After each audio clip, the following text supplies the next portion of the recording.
You know how when your laptop freezes, you just restart it? Maybe smack it a little? Here's a wild thought. What if that laptop was on Mars? And restarting it wrong meant losing a $3 billion robot forever. NASA engineers fix computer problems on spacecraft that are literally millions of miles away. They can't just remote desktop in like your IT guy. They can't overnight a replacement part. And here's the thing that might shock you sometimes. They're working with computers that are so far away, their commands take hours to arrive. Hours. In the next 15 minutes, you're going to understand how the smartest engineers on Earth debug computers they can't touch, can't see, and sometimes can't even talk to for days at a time. And once you see how this actually works, you'll never think about troubleshooting the same way again. Think about the last time something went wrong with your phone. Maybe an app crashed, maybe it froze during an update. What'd you do? You probably force quit it, restarted your phone. And if that didn't work, you Googled the error message while sitting on your couch. Now picture this scenario. You're a NASA engineer. You just spent 8 years building a spacecraft. It cost more than a Super Bowl ad times 1,000. You launched it into space. And 6 months later, while it's halfway to Jupiter, the main computer starts acting weird. Sensor data looks wrong, commands aren't executing, something's broken in the code. But here's what makes your stomach drop. Your spacecraft is currently 200 million miles away. Any command you send takes 11 minutes to get there.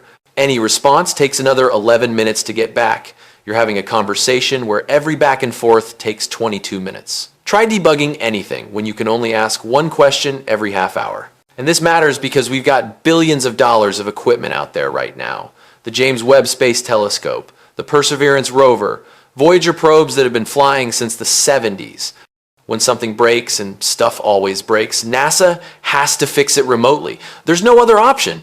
You can't send a repair crew to Saturn. This isn't just about space exploration. It's about solving impossible problems when you can't be physically present, when you can't see what's happening, when every action has permanent consequences.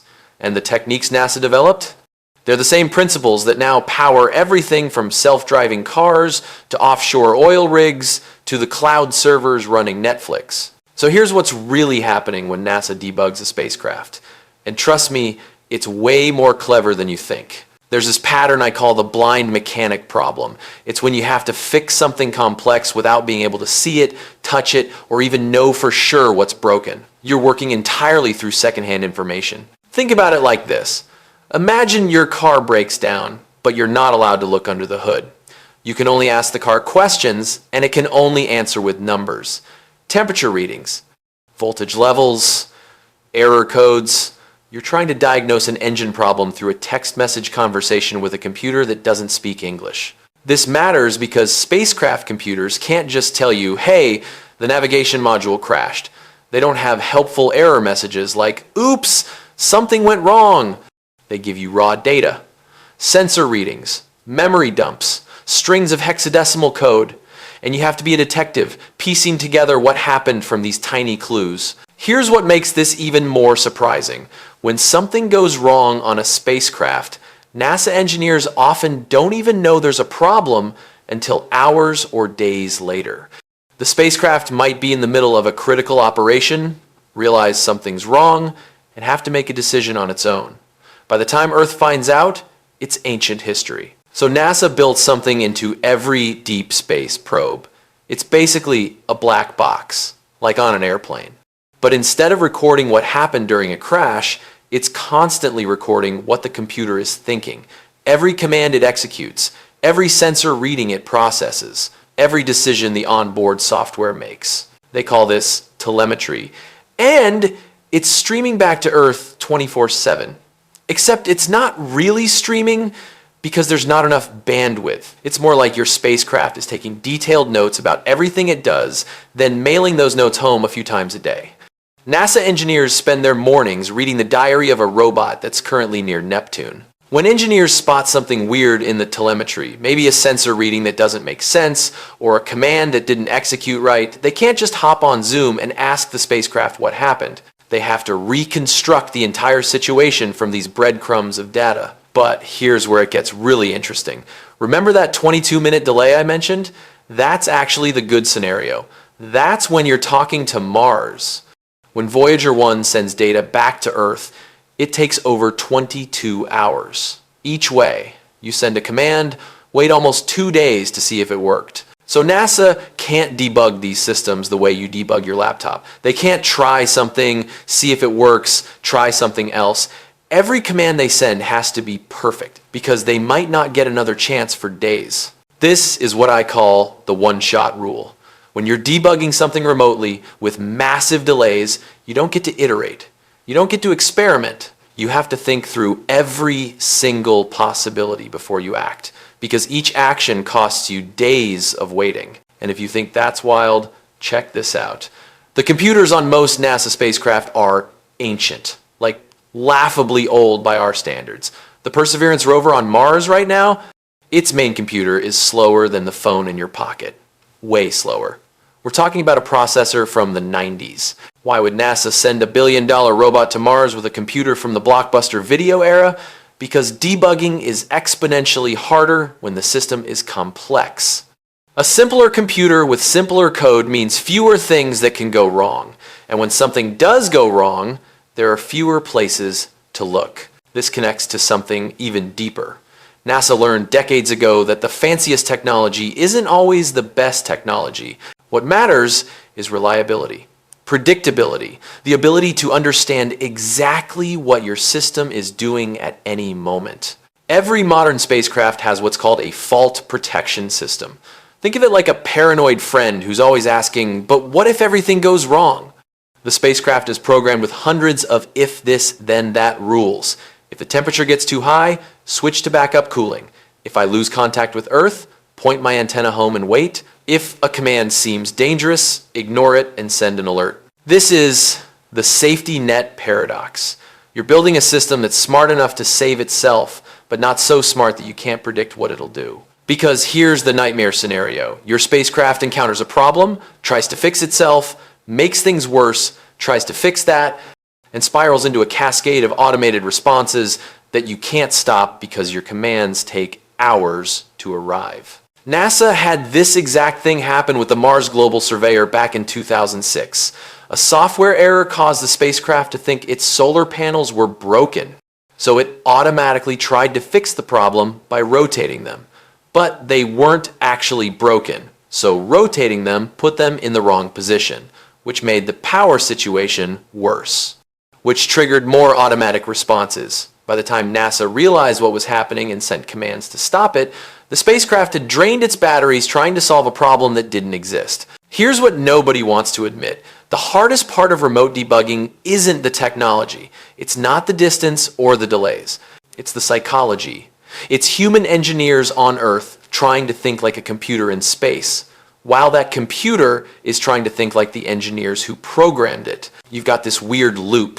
Engineers design the spacecraft to handle problems automatically because they know they can't respond fast enough from Earth, but the spacecraft only knows what to do based on what the engineers anticipated. So when something truly unexpected happens, something nobody planned for, the spacecraft's automated responses might make things worse. And the engineers are sitting on Earth, watching telemetry from hours ago, trying to figure out what the spacecraft is doing right now based on what they taught it to do years ago. This isn't about technology failing. It's about the fundamental challenge of building intelligent systems that operate independently. The same challenge shows up in self-driving cars, automated trading systems, AI assistants. Anytime you build something that makes decisions without human oversight, you're playing this same game. How do you make it smart enough to handle the unexpected, but predictable enough that you understand its choices? What's actually happening is a clash between two types of intelligence. Human intelligence is flexible, creative, great at solving novel problems. Computer intelligence is fast, consistent, perfect at following rules. When you're debugging remotely, you need both. You need the computer to handle immediate crises because you're too far away. But you need humans to solve the weird edge cases the computer never saw coming. And once you see this, you can't unsee it. Every time you hear about a spacecraft getting fixed remotely, What really happened was a carefully choreographed dance between human creativity and computer reliability played out over millions of miles and hours of delay. Let me tell you about two different approaches to this problem. Both real NASA engineers, both dealing with spacecraft in crisis. There's this guy named Steve. Steve's working on a Mars lander back in the early 2000s. About 3 months after landing, the lander's computer starts rebooting randomly, just shutting down and restarting in the middle of important operations. Steve and his team look at the telemetry. They see the reboots happening, but the data doesn't show why. Steve's first instinct is to send commands to gather more diagnostic data. He wants detailed memory dumps. He wants to see exactly what the processor is doing the moment before each crash. So he uploads a whole suite of diagnostic tools to the lander. More logging, more monitoring, more data collection. But here's what Steve doesn't realize. The lander's already running at the edge of its capabilities. Its memory is nearly full. Its processor is maxed out. By adding all this diagnostic software, Steve's actually making the computer work harder, which makes it more likely to crash. He's trying to observe the problem, but the act of observation is changing the problem. Over the next 2 weeks, the reboots get worse, more frequent. The lander misses critical science operations. Steve keeps uploading patches, trying to stabilize things. But each patch adds complexity, and the more complex the system becomes, the harder it is to predict what'll go wrong next. Steve's stuck in this loop where every solution creates new problems. Now compare that to Rachel.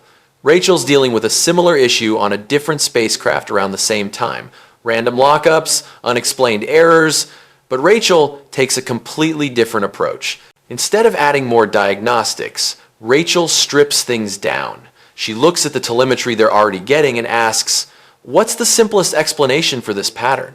She notices the errors always happen during a specific type of operation, when the spacecraft is processing images and transmitting data simultaneously. Rachel's hypothesis is simple. The computer's trying to do too much at once. So instead of adding diagnostic tools, she sends a command to change the spacecraft's task schedule. Don't process and transmit at the same time. Do one, then the other. Spread the workload. It works. The lockups stop. Rachel didn't need more data. She didn't need complex debugging. She understood that sometimes the problem isn't a bug in your code. It's asking your computer to do more than it can handle. And the solution isn't to monitor it more closely, it's to ask less of it. Notice how Steve kept adding complexity while Rachel kept removing it? That's because Rachel understood something fundamental about remote debugging. When you can't see what's happening in real time, and you can't iterate quickly, simplicity is your only weapon. The more complex your system, the more ways it can fail in ways you don't expect. Here's what most people don't realize. The engineers who are best at fixing spacecraft remotely aren't the ones who know the most about computer systems. They're the ones who understand that every action they take has consequences they can't immediately see. They think in terms of risk, not solutions. It's not actually about being smarter or having better tools. It's about accepting that you're working with incomplete information, massive delays, and permanent consequences. The engineers who succeed don't try to fight these constraints. They work within them. They send fewer commands, not more. They simplify systems instead of adding features. They trust the spacecraft's automated responses until they have clear evidence something's wrong. These patterns aren't personal failures. They're predictable traps that anyone falls into when they're trying to fix something they can't see. But now that you understand the difference between Steve's approach and Rachel's approach, you can see why remote debugging requires a completely different mindset than fixing your laptop. So here's what we've uncovered. Remote debugging isn't really about computers at all. It's about making decisions with incomplete information. Every NASA engineer working on deep space missions lives with this weird tension. They've built these incredibly sophisticated machines, sent them millions of miles away, and now they have to trust those machines to handle problems independently while also being ready to intervene when things go truly wrong. Think about everything we just explored. The blind mechanic problem means you're diagnosing issues through secondhand data. The one-shot rule means every command has to be right the first time. The safety net paradox means building systems that are autonomous but predictable. And all of this plays out over communication delays that turn every decision into a high-stakes bet. What makes this work isn't fancy technology. It's understanding that you're not really fixing computers. You're managing risk across time and distance. The best debugging isn't about gathering more data or sending more commands. It's about having a clear mental model of what your system is doing, why it might be doing it, and what the simplest intervention could be. The question isn't whether you can fix a computer from millions of miles away. The question is whether you'll recognize when adding complexity makes things worse. Because now you know the real challenge isn't the distance, it's not the delays, it's avoiding the trap of trying to solve uncertainty with more information when what you really need is clearer thinking. So next time your phone freezes or your Wi-Fi stops working, ask yourself, am I being like Steve, throwing solutions at a problem I don't fully understand? Or am I being like Rachel, stepping back to find the simplest explanation? Because once you see that remote debugging is really about working with constraints instead of fighting them, everything looks different. Even when the computer in question is sitting right there on your desk.